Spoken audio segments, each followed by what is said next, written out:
अक्कलकोट एक छोटंसं गाव. पण त्या गावाची ओळख होती एका महान संतामुळे, स्वामी समर्थ. त्यांच्या दर्शनासाठी लोक दूर दूरून येत असत. कोणी आजार घेऊन येत असे, कोणी दुःख घेऊन, तर कोणी फक्त एक आशा घेऊन. ही कथा आहे एका गरीब विधवेची. तिचं नाव होतं गंगाबाई. तिचा एकच मुलगा गणू. पतीचा मृत्यू झाल्यानंतर तिच्या आयुष्यावर संकटांचा डोंगर कोसळला.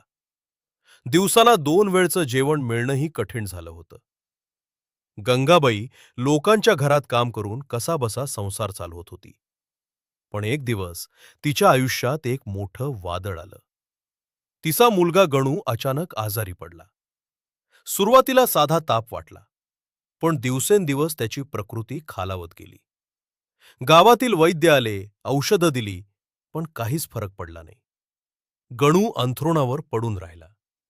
डोळ्यांत जीव नव्हता. गंगाबाईचं हृदय तुटत होतं.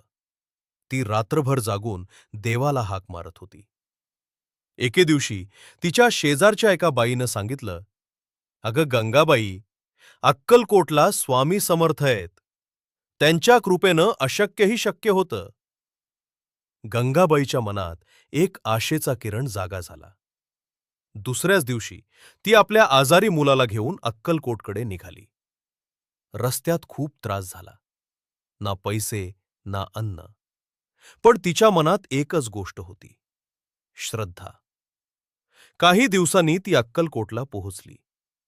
स्वामी समर्थ एका वडाच्या झाडाखाली बसले होते.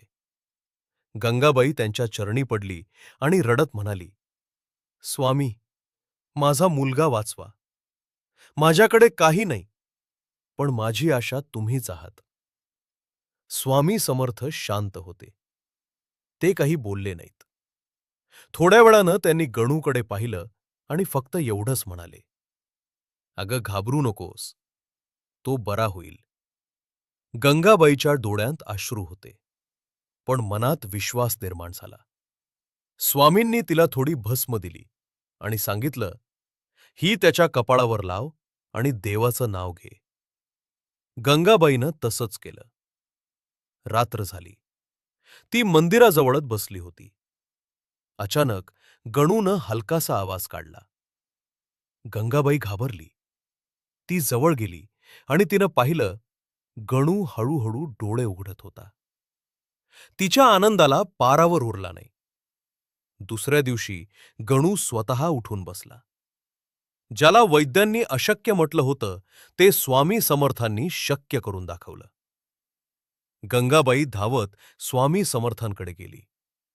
ती त्यांच्या चरणी कोसळली आणि म्हणाली, "स्वामी, तुम्ही देव आहात." स्वामी फक्त हसले आणि म्हणाले, "मी काही केलं नाही. तुझी श्रद्धा मोठी आहे." त्या दिवसापासून गंगाबाईचं आयुष्य बदललं. तिला फक्त मुलगाच परत मिळाला नाही, तर एक नवा विश्वास मिळाला.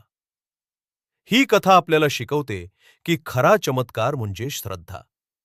आणि जेव्हा श्रद्धा खरी असते, तेव्हा देवही मदतीला धावून येतो.